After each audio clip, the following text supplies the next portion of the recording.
Welcome back to the E&E podcast. My name is Ethan McDonald, and this is Evan Thoreau. And yeah, welcome back. All right. We apologize for not having an episode last weekend. It was fall break. Ethan went home early. He went home on Wednesday. We usually record on Wednesday, post on Thursday. And I drove back on Thursday to Massachusetts. Had a little family emergency that I had to be back home for. Gramps was in the hospital. My great grandfather. So drove back to see him. So like I said, we apologize for not having one last weekend or last week, but no, we got one up this week. Yeah. So today we're just going to talk about last weekend's tournaments for myself and for Evan, and then we're going to talk about the hardest thing to talk about in sport, or the sport of bowling, which is wool patterns this week. So you'd like to start on how your tournaments went, I guess, or your tournament? So I bowled 2 tournaments back home. I didn't bowl that well. I bowled okay. I thought I was throwing the ball well, just wasn't scoring well, or wasn't scoring the best compared to the field and who I was bowling against. But that's okay, Can't bowl good every time, You take the wins with the losses. So, but you bowled good back home. Yes, I did very much bowl well back home. So I bowled a tournament on Sunday, or last Sunday, I guess, and it was 6 games on 2 different wool patterns, which is why we're talking about it today. The first one was 36-foot Viper from this year, and then the other one on the left lane, I think it was. Yeah, left lane was the 48-foot Shark. So on Shark's pretty easy, if I'm being honest. So I had a pretty good look on it basically all day. But Viper's very difficult. Viper's one of the harder patterns for the PBA. So on Shark, I basically threw a speed the entire time. Had a little bit of a kinetic black in there, but then I went back to the speed a little bit later. So it was kind of just the speed the entire time. And then for Viper, I threw urethane game 1, and then it looked horrible after that. So then I went to a dark web, a little bit of an eruption pearl, and then yeah. So anyways, I qualified 5th, which top 6 made it match play. I was like 40 under or something. I had a good look. I was like 20 over. I was doing fine, and then I just shot 150 my last game and thought I missed cut, but I ended up making cut barely, so I was happy with that.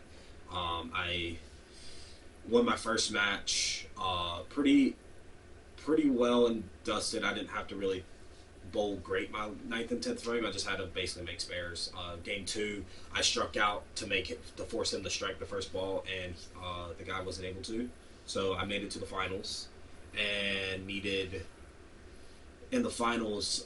It was actually one of my friends, Brian Locke, who Brian Locke. Mm-hmm. Yeah, College legend Brian Locke. Yeah, friends with Andrew Halverston. He bowled really, really well the entire day, basically. But he has been. He's a good bowler. Brian is a very good bowler. I bowled with him out in Vegas at the TAT. He was out there. He was on my finals pair. Gotcha.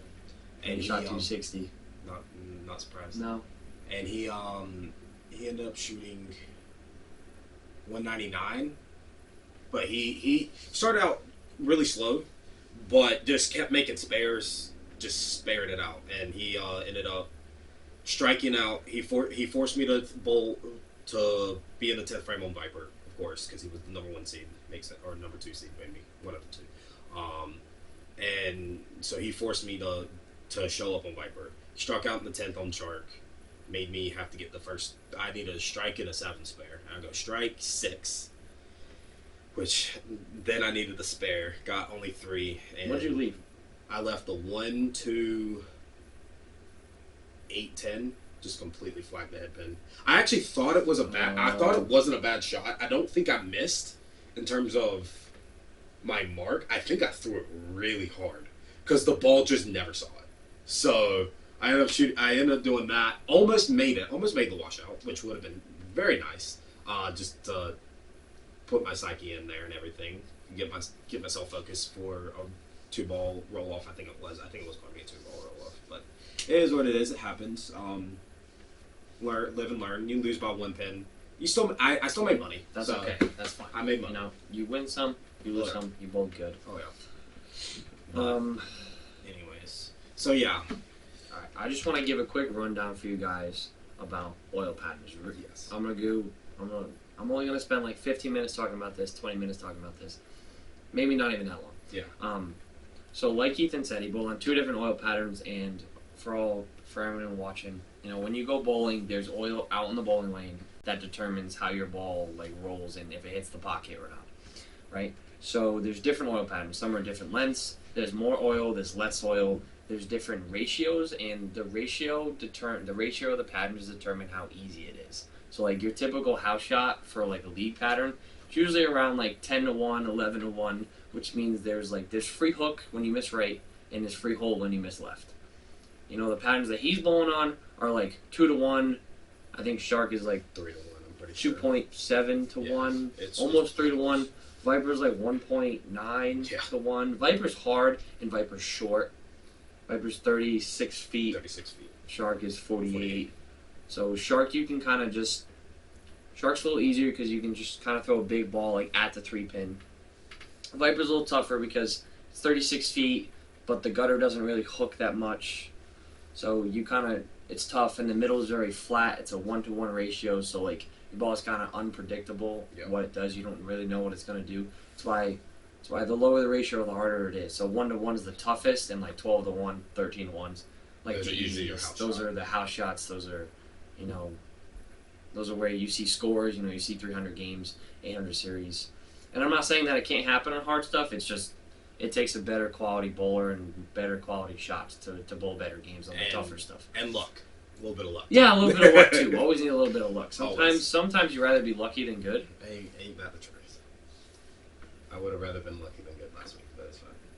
Because then I would have probably won, but it's fine. Anyways. Yeah. And oil patterns are given to bowlers on these pattern sheets from Kegel and Brunswick and stuff. And there's different boards on the lane, and oil is distributed differently amongst boards, like left to right and front to back on the lane when the oil machine's oiling the lane.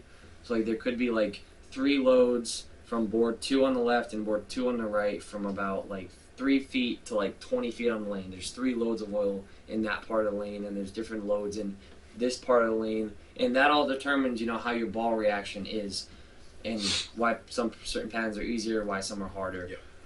But that's just a quick little rundown. I really don't think I'm gonna say more than that, because that's like a whole different like. Oh yeah, the thing is like not all patterns are the same. No, for sure. Like you can have 2 37-foot patterns, and they're going to be completely different. Yep. Especially like even if they're closer in ratio, they still can be completely different just because of how much there is there, like how many mils there are. Mills, load distribution, like it's just the type of oil that you use. You kind of the main thing is, and this is why we like in college, it's a little easier to kind of know what the pattern is going to do. Is like when we know the pattern, especially for like tier 2s and stuff, we practice on it, so we can kind of figure out a little bit of what the pattern is going to do for the most part. We do bowl in a different house because we bowl at Legacy Lanes, and our tournaments are in at Palace. Palace. Tier 2s are at the Palace. There you go. So, and that's a different thing that factors in as well, is the bowling center that you're bowling at, because not every bowling lane is the same. Nope. Even in like the same house, like lane 25 is different than lane 26. Not one bowling lane is exactly the same. Yeah. They're not. They never can be, even when they're brand new. Even when panels are brand new, if panels are laid down on a surface, they could be brand new or not. That panel is going to follow the contour of what they're laying it down on. Which, if a lane is like unlevel, or one spot is more tilted this way or this way, it's going to affect your ball reaction. Yep. So not one lane is the exact same, and as bowlers, we have to figure that out, and that's what makes bowling very difficult. Very difficult. And easy at the same time, because sometimes you'll get to a lane and it will favor you. Yeah. And you'll have you'll have better ball reaction on that lane, or then sometimes it really hurts you. You get to another lane and you're like, I know my ball doesn't roll good on this lane, especially if you know the topography. It's called topography, that's what we call it. If you know the topography of the lane and you know your ball doesn't roll that well on it, you're going to get there and you're going to struggle. Yeah. They do that at the US Open and Masters. The US Open, the Masters, the Open Championships. Open Championships, like yes. every lane has their own topography sheet, and they're based off of like, oh my god, what's the map called? Where it's like high is red, low is blue. I have no idea. No, hold on. I should Hold on. definitely know this. Hold on. I know what you're talking about though. Because I can see it because I've seen it before. I can't even think of it.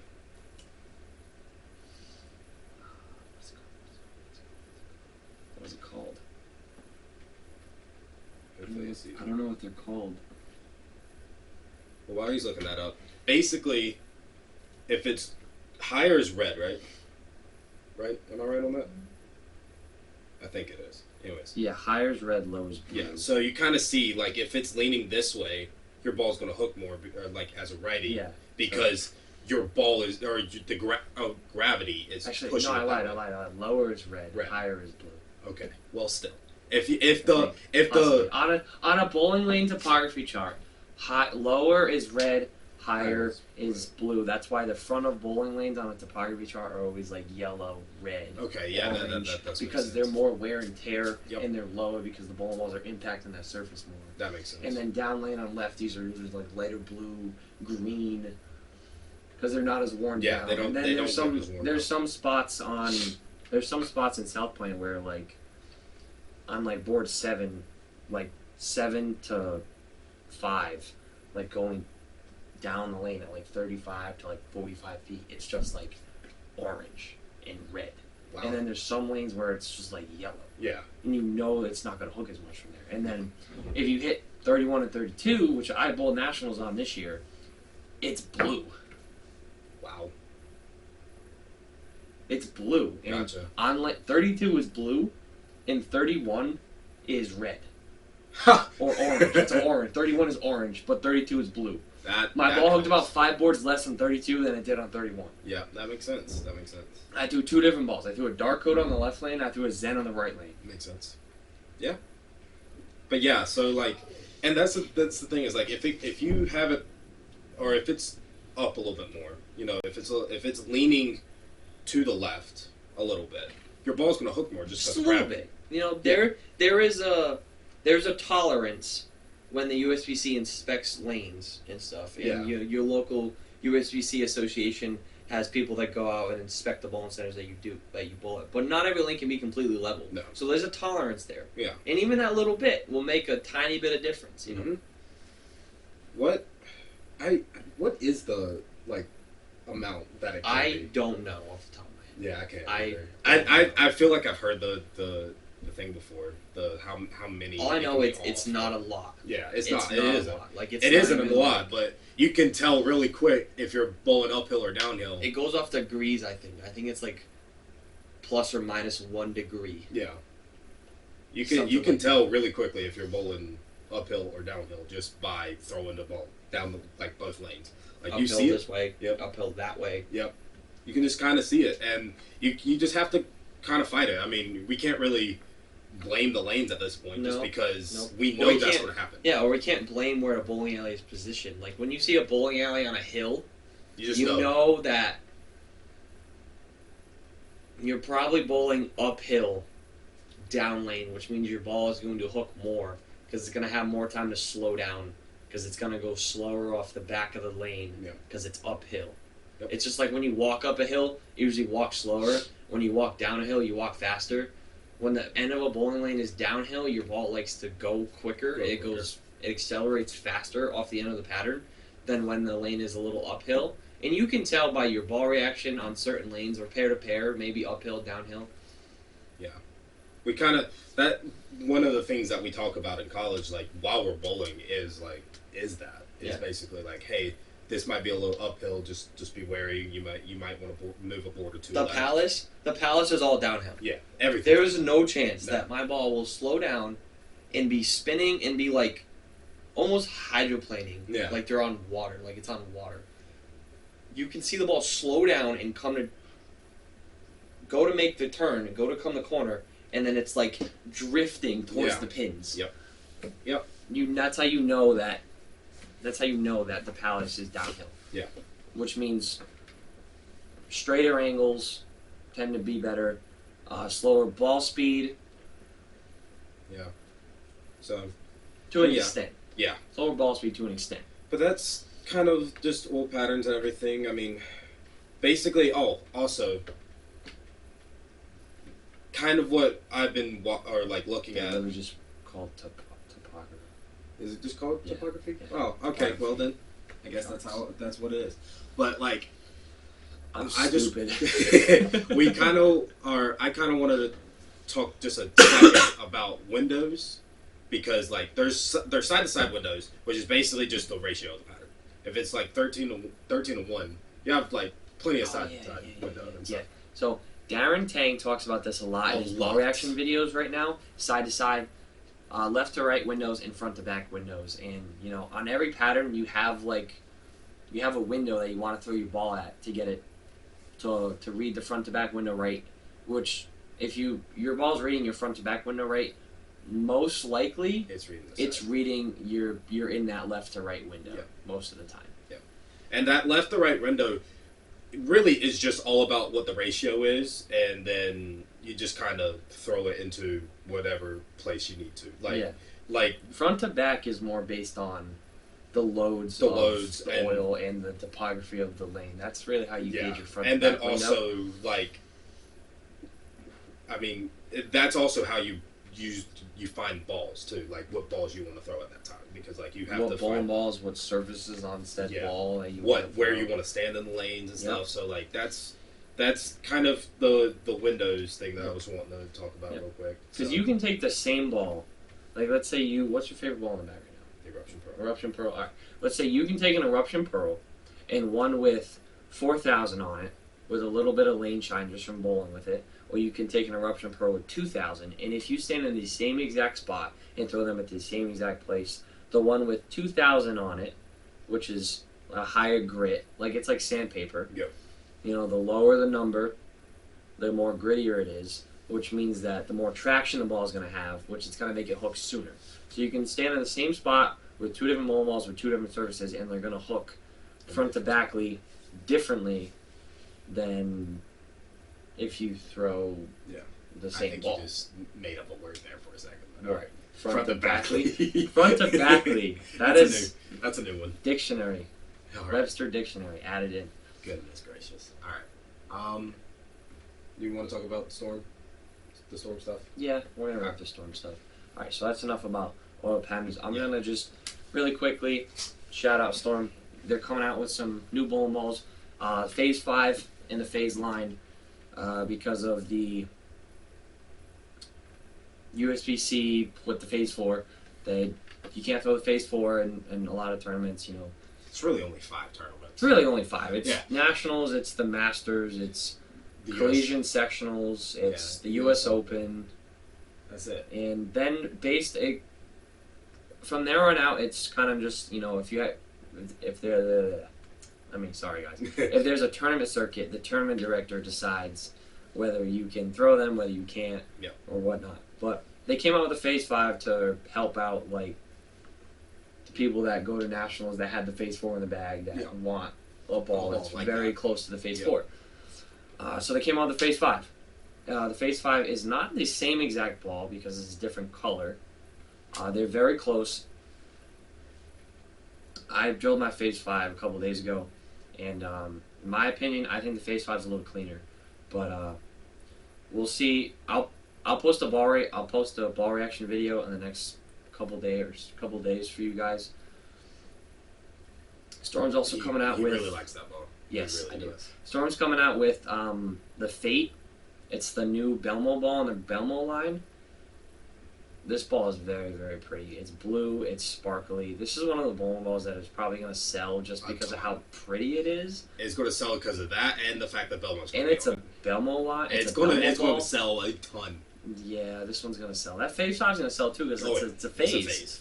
Phases sell and Belmo balls sell. So I'm excited for this one.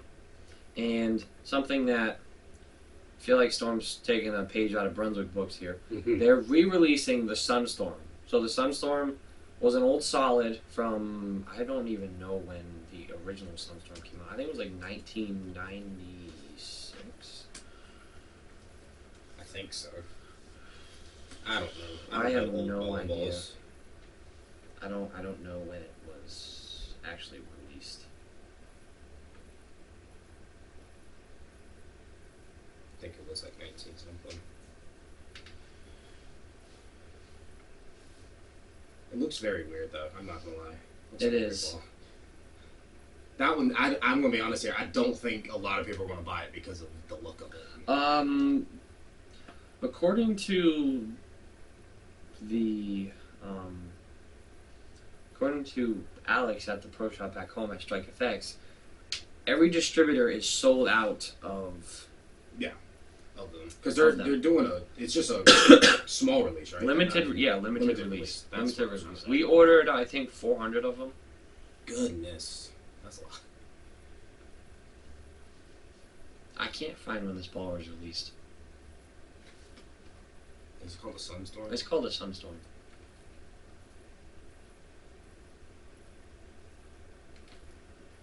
I have no idea. Sunstorm. Sorry guys, I'm trying to look this up for you.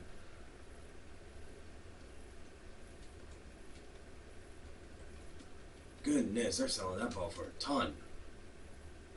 They're selling Okay. a new one. The first Sunstorm ball. No, wait, what?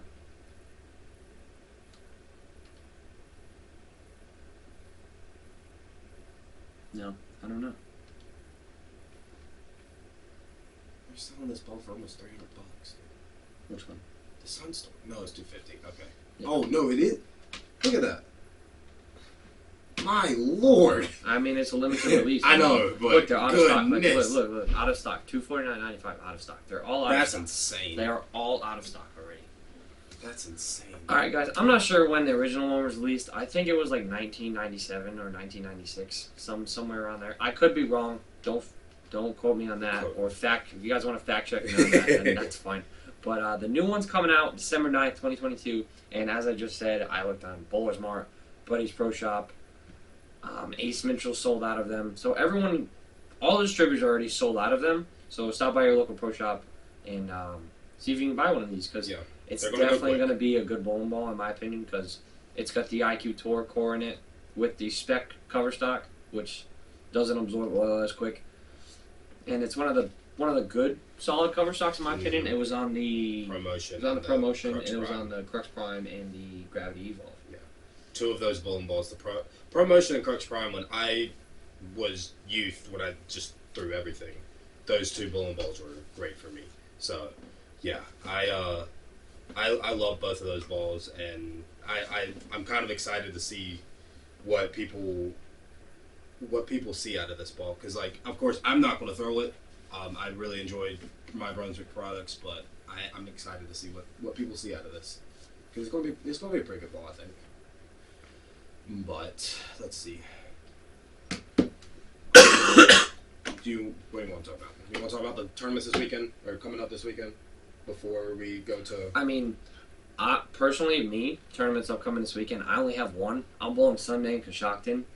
He's bowling 3. He's bowling Friday night, Saturday morning, and Sunday. And I'm bowling the Coshocton tournament. So the first one I'm bowling is with Brody Wildman, one of our teammates on Muskingham. We're bowling. It's four games each, so we both bowl 4 games total pins, just the 8-game total pins. Second tournament is the HDP tournament in. Oh my lord, where is it? Where's that? Riviera, AMF Riviera. I don't know why I couldn't think of the bowling alley. But wanna like just. And I love that bowling alley. I know the TOC is held there. TOC is held there. It's a good bowling alley. Historic bowling alley. We bowled it last year. He actually did pretty well at it. I didn't bowl as well, so I'm kind of looking for a little bit of redemption this year.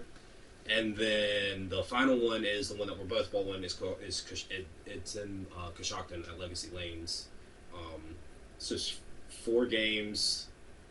Right? Yeah, 4 games cut to the top 5 for a step ladder. I think it's 1 in 5 payout. So yeah.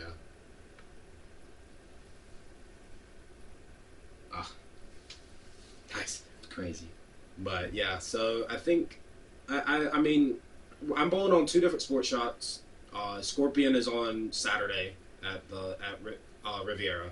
It's going to be pretty tough. I think Scorpion is pretty tough. and then the day before is on the Nesbitt's Open pattern. I think it was Nesbitt's Open, which is another one. That one's 41 feet. Scorpion's 42. They're both 2-1, so they're both gonna be pretty tough. I think I'm just gonna try and Look at him with his Neva. Look at him with his Neva jersey on. Who? Packy. He's got his Neva jersey on. Neva, let's go! Shout out Neva Bowling. Daniel Kane. Love the events. But, For anyone that disrespects Neva, then you got something wrong with you, in my opinion. I've really wanted to bowl in Neva. I just don't live in New England, so like I would definitely like eventually once I'm out of Neva college and everyone that everything. supports Neva. Jeffrey Barton. Are you able to bowl it as a pro too? Oh wait, Packy. Yeah, Packy I'm so Bowling and Chris stupid. Ford. Yeah, I'm so stupid. Okay, never mind. You can Anyways. bowl it as a pro. Yeah. Of course you can. Patrick So- Gerard comes in bowls in Keene. When we bowl up in Keene, when we go to Keene, Mm-hmm. if you want to bowl a weekend, come bowl in Keene, New Hampshire. Is it big? Yeah, we got a golf outing on Oh, Friday. wow. We bowl doubles on Saturday, singles on Sunday. Gotcha. But And then yeah, I usually go to Maine for a couple days after that because it's like an hour and 15. Gotcha. Well, like an hour and a half. but yeah, I've really wanted to bowl one of those tournaments. But I don't live in New England. Yeah. But I would definitely like once I'm out of college and everything, I'm definitely going to try and get out there a little bit because I know they're pretty big tournaments and You can beat Jeffrey Barton too. have some fun out there. Jeff, if you're watching this, thanks for everything you do for bowling. Thanks for everything you do for us New England guys that always come up and bowl your tournaments. Because he's the owner of Yankee Lanes in Keene. Gotcha. And he was out in Vegas with me last year when I bowled a tat. He'll be out in Vegas with me this year when we go back to bowl the tat. That guy does a lot for people that actually care about bowling. Yeah. Also, wait. Yeah, there's a PBA. There's a regional back home. One of my my coach, Taylor, Matt Taylor. he is in a run for Player of the Year right now in the South region. So I'm just hoping he does well. I think he will. He's a phenomenal bowler, and this has been his best year yet. I'm pretty sure he either has I know he has one win. I think he has 2 wins. I might be wrong on that. I know he's at least made the finals twice. I can't remember exactly. There's been a lot of tournaments in the South, but he's been bowling really well. I think he's only missed 1 cut. That's pretty good. So That is he's pretty bowled good. all of That's them, pretty good. Yeah, he's a great bowler. I'm glad he's just starting to be one of the best bowlers in the South region now. So, but yeah. All right, guys, we're gonna do a little something different here this week. We're probably done talking about bowling for this episode. Yeah. We're gonna just translate. We're gonna shift topics for just everything that's going on. Football. You got baseball. We get the wild cards. Phillies, Seattle. Seattle made the playoffs for the first time in. And then won. Yeah. Yeah. Now they're going. Who are they going against? I don't even know. Oh, the Astros. Yeah. That one's going to be tough. But at least they made it. At Yeah, least they made hey, it. listen, they're playing playoff baseball. They haven't done it forever. You got the Guardians back up here. We got the Padres. Padres playing the Dodgers. Guardians playing the Yankees. My Yankees. The Yankees and the Phillies. Who are the Phillies playing? I don't even know. Who are the Phillies playing? I should know this. I know. I'm so. Oh my lord. Braves. Duh. Braves. Oh, Yeah. we're dumb. Yeah. We're So stupid. I That's right. I am a Yankees fan. I do live in North Carolina, so most of my family are Braves fans. So like I like the Braves. I want them to win. I was happy when they won the World Series. I was actually won the World Series last year. I was actually planning on maybe going, but it was during college and everything, so I wasn't able to. But I really hope that the Braves make I'm it. excited for the Padres, Dodgers. Padres Dodgers gonna be good. Too bad Fernando Tatis isn't in it. Yeah, That's the but, only. hey, That's the man, only hey, issue. that's his fault. Yeah, Man. That's it is. his own problem. I mean, I actually had a thought of this. I mean, we can talk about it on the podcast though. Like, yes, is he responsible for it? Yes. Does he deserve the 80 games? Yes. But a lot of people are saying that he ruined his career because of it. He's 21. he didn't ruin his career. It's one season. Yeah. You miss 80 games in one season. And a little bit of next season. the first 11 games? I don't 11, know, 12 like games? something like that. It's not going to ruin his career. He's No. got 95% of next year's season to play, and he's only 21. He's just Yeah. going to keep on getting better and better and better. Yeah. And is he going to make that same mistake again by taking roids? I really hope No, I hope not. Because He's fun to watch he play. is very, very fun to watch. I mean, yes, was I upset when he did it? I mean, of course, I think a lot of people were because he was going to be the face of the MLB, basically. I mean, he basically already is, besides Mike Him Trout, and probably. Mike Trout, Yeah. you got Judge. Yeah. You know, And so it Home does run. suck. It does put a little bit of wear on his title, the rest of his career and everything. But I think he's still going to be just fine. I mean, he's going to be. I enjoy watching. I mean, the him. face of can't the wait for MLB him right to now come is actually a lot of players. You know, you got Shohei, you got Trout, you got Judge, Yeah. you got Tatis.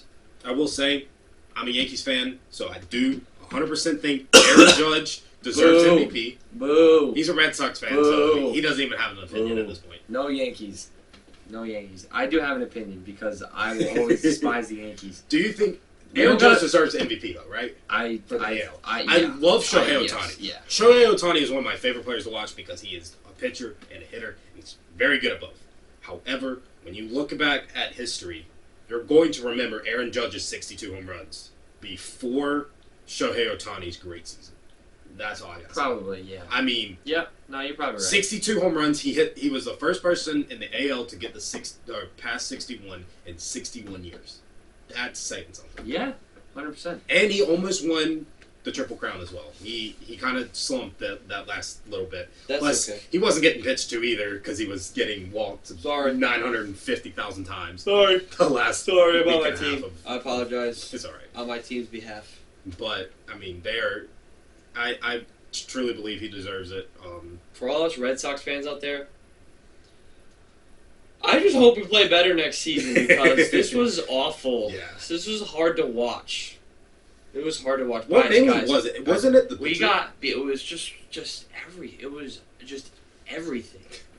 It was everything. Yeah. That's true. Everything. It was our offense. It was our defense.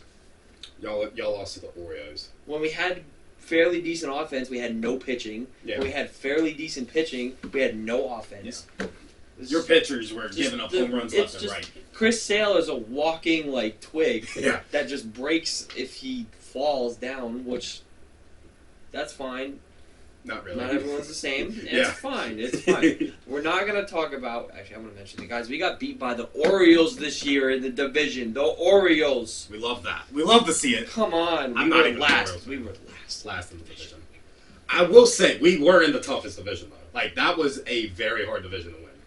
Like the Yankees won. Red Sox, Rays, The Rays, Blue Jays, yeah. and the Orioles actually played really good this year. We Yeah. had probably one of the best divisions in baseball, We did if have not this. the best Yeah. division in baseball. I mean the Orioles. That's the thing is like the Orioles have been horrible for the last 5 years probably, and like Long they time. have a good. Wow.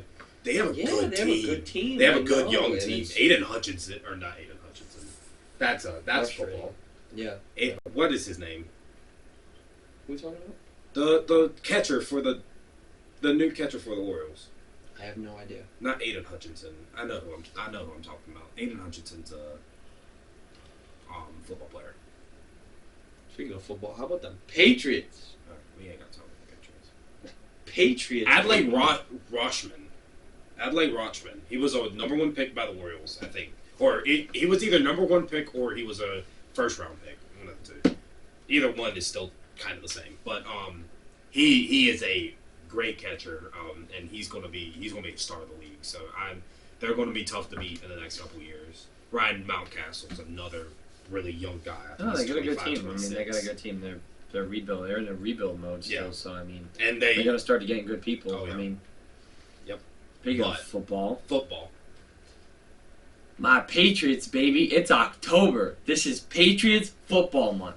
29-0. That's how we start. October. Man, Let's that's, go. You know, 29-0. we're not gonna. Okay, so my good team right now is Denver. in baseball. His good team is in football because I don't have a good football team right now. Denver Broncos bowling The ball.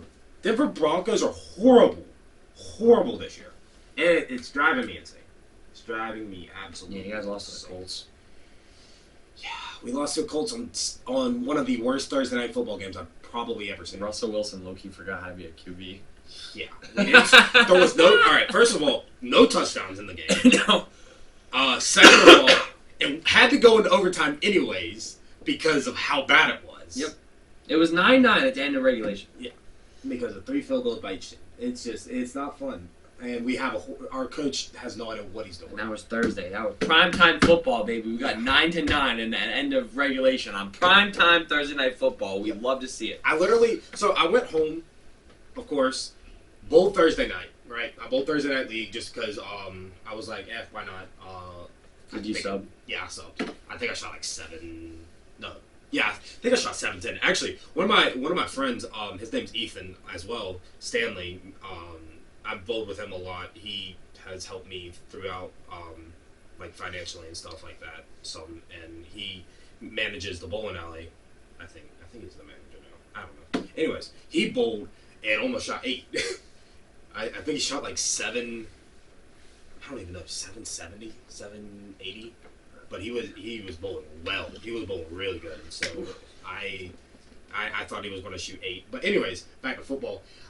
I left from there to my girlfriend's to go to my girlfriend's house. I looked at the score when I got there.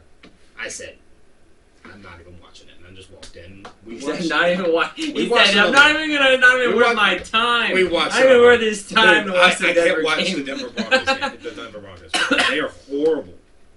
They are horrible. Are you gonna watch the Chargers game next week? No. Yeah, probably. I mean, it's against. Yeah, okay, we're gonna be back at yeah. First of all, we're back at school. We're gonna watch the game. We're gonna watch the game, which kind of sucks because we're probably gonna get our butts. We're gonna watch the game. We're gonna watch every single MLB playoff game because the postseason baseball, in my opinion, is better than regular season NFL football. Yes. When they're on at the same time, if I'm choosing between postseason baseball or NFL regular season football, I'm choosing postseason baseball. Yeah. And I think a lot of people agree with that too. I hope a lot of people would. Well, but up here too, when it's the Yankees and Guardians going. Yeah, it's Guardians. We're an hour and a half from Cleveland. Yeah. People better be watching baseball. I know. John. Yeah, John's a Guardians.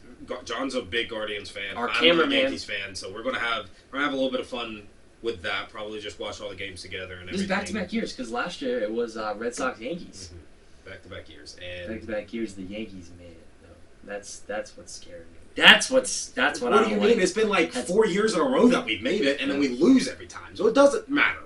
We're probably going to lose to the Guardians. I'm going to be honest here. We're probably going to lose. This is how I feel. This guy's got great faith in his teams. I have great faith in my team. I don't have great faith in our manager. Our manager is horrible. Aaron Boone is one of the worst managers in baseball. He doesn't put our pitchers in when he needs to. Like, I think Garrett Cole's going to... He can't be that bad. He's made it there. Yeah, he's made it there because of high-end talent. We have Garrett Cole, right. We have Nestor Cortez, we have Aaron Judge, Giancarlo Stanton. That's the reason why he's made it. So many years ago. Think about Aaron Hicks, man. Aaron Hicks. Like, Anthony Rizzo. Anthony Rizzo is such a good hitter, man. He's such a good hitter. So, like, no. He has not done anything for our team. I'm going to be honest here. He has lost a lot of series, or we have lost a lot of series because he just makes stupid decisions. And I'm so excited to watch him not put Loizaga in just because why not? Or, oh goodness, what's the other one? Clay Holmes. Because why not? I bet you he would. Clay Holmes' arm slot is like... But he's our best reliever. Makes no sense. He's like such... What is he, like 6... I have no idea. Was he 6'5"? Probably. He's tall. Yeah. I know he's tall. I forgot about this. We don't even have Chapman. Yeah, Chapman stayed home. Yeah, Chapman. We don't know where Chapman is. Well, Wikipedia. No, he's 6'5". He's 6'5". 6'5", 240. Yeah, he's 6'5", 240-pound pitcher. And his arm slot is like, it's like effortless, and his arm slot is like semi over here. Yeah. But like he's able. Looks like he like pushes the ball from the side. It's weird. It's a weird arm slot. But we don't have our closer, which he hasn't really been a good closer in the last 4 years. Chapman. I mean, he's getting old. He's been in the league for a while. Yeah, I know. But yeah, Clay Holmes. Where do you think he's going? He's not going anywhere. I don't know if he's ever. Do you think he's going to play? You think he's I don't going to think actually he's come in the back and league play, again. or is he just done? I He's think like, I'm going to he's retire. I'm staying in Florida. I'm staying in Miami. I'm not leaving. Yeah, I think he's going. I think He's going to pull a Tom Brady. Yeah. Except he's not going to have his wife and kids to leave him. Okay. Well, you're not wrong there. I mean, yeah, that's kind of backfiring. That's kind of backfiring on Tom Yeah. Brady, though. I know. Backfire. Yeah. But that's yeah. all right. Yeah, I don't know where he's going. He's probably going to be out of the league. I think he's so crazy. He'll go like he'll just be like a normal human being for like 2 months. I think he'll just go absolutely berserk. He's Chapman. He's from Cuba. I mean, yeah, that's true. He just I don't know. He's always been like that though. But he's also been a very good pitcher for a very long time. So he's thrown it. He has the fastest pitch of all time in terms of baseball. Was it 105? 106.1, I thought. Oh, that was 105.3. It was 106. 106. That's fast. Yeah. Man, dry hitting that. No. And I'm pretty sure it was very, very outside too. So, but it was still fast. You got anything else? But for everyone out there watching, what is the hardest, in my opinion, the hardest thing to do in all of sports is hit a baseball. Do you guys agree with me, or do you disagree with me? Or is there something harder to do? I think the hardest thing to do is hit a baseball, hands down. I mean, I would definitely agree with that. We both play baseball. I've played baseball. I've played golf. I've bowled soccer. That's the hardest thing to do. And basketball. I think golf is the hardest sport overall to get good at, but the hardest singular thing to do in a sport is hit a baseball. I agree. Because like I think it's hard-ish to do bowling as well. Like bowling's kind of on the same level as golf, but right now we could talk about this for a second. We have a way of making it easier, and that's called making the ratio easier of like an old pattern. Because you'll see some guys, I'll be honest here, who don't really have the best like form or anything, still shoot 300. Yeah. Like you'll have I've seen plenty of people who are like average 160 still able to shoot 300. Yes, is it harder? Is it still hard to shoot 300? Of course it is. But it still happens. Like you can't go to a golf course as a 25 handicap golfer and have what they and go like even. No. It's impossible. Mm. It is impossible to do that. Now I will say you can have 40 pins a game. Yeah. And average like 185 and shoot 300, which is a perfect game. Yeah. You can do that in bowling. That's why I think bowling's easier than golf. Oh yeah. But bowling is still hard to get. Bowling is still hard to get really good at. It's easier to get good at than golf is. Yeah. I mean, almost anything is. Yeah. Honestly, besides baseball, I think baseball's up there too because to be good at hitting a baseball, man, it's just so hard. Yeah. It's so tough.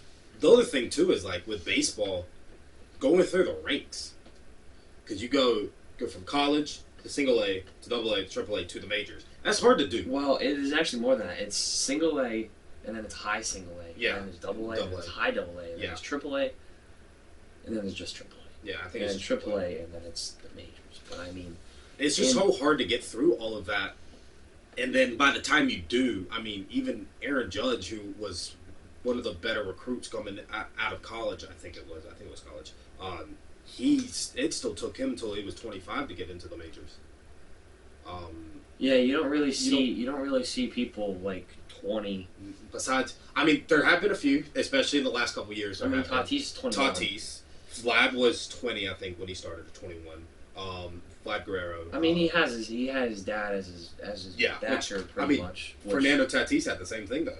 Fernando Tatis' dad did the same, or was in the MLB too. Both of their dads are named the same as them, and were in the MLB for a while. But who's the other one? There's another guy. Oh goodness, he's a right fielder. Juan Soto. Yeah. He was 21 too, or 21 or 22. 20. I don't know. He won the World Series. He couldn't even drink. He was 20 when he won the World Series. That's right. He couldn't even drink. So yeah, that is crazy. Yeah. You know what is crazy too is like we're their age now, or close to it ish. Like people our age are about to start going in there.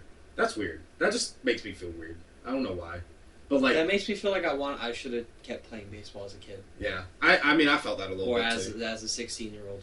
I felt that a little Should bit. have just kept going. I mean like I do have some friends like I have my friend Brandon Duran back home who he just on unforeseen circumstances, he just got injured. He had to have surgery. He was committed to Kentucky, full ride commit to Kentucky. Probably going to spend a year or two at Kentucky and then go to the MLB. He just got hurt now and he's on his road to recovery. But I mean, honestly, he's a year younger than me. I mean, he's 2 years younger than school than me right now because he stayed back to go to this private high school, which whatever. Yeah. But yeah, it's just crazy to see like people our age, trying to make it pro. I mean, we're trying to make it pro Yeah, bowling. we are So too. like, even though I'm just saying, like, even though bowling isn't on like the main stage of sports, we are still doing that. no, we're still trying to. Yeah. We still bowl professional events. Like Yeah.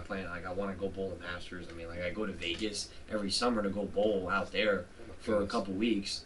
So I mean, like we're doing it. Just it's not widely known about as much because it is bowling, and that's kind of the whole reason why we're starting the YouTube channel and the podcast in general, is to try to just grow awareness of bowling and me and Ethan's journey to try to get from college good or great college bowlers to PBA Hopefully professionals. Yeah, Hopefully great PBA professionals. PBA bowlers. So, I'm sorry, my eye is twitching for some reason. all right, I so do your not eyes know why. switching. All right, guys, we're gonna end off this. We're gonna end off this episode right here. Yeah. Thanks everyone for watching episode 3. Stay tuned for week 4 episode, and we'll catch you guys next week. Thanks for watching. Thank you.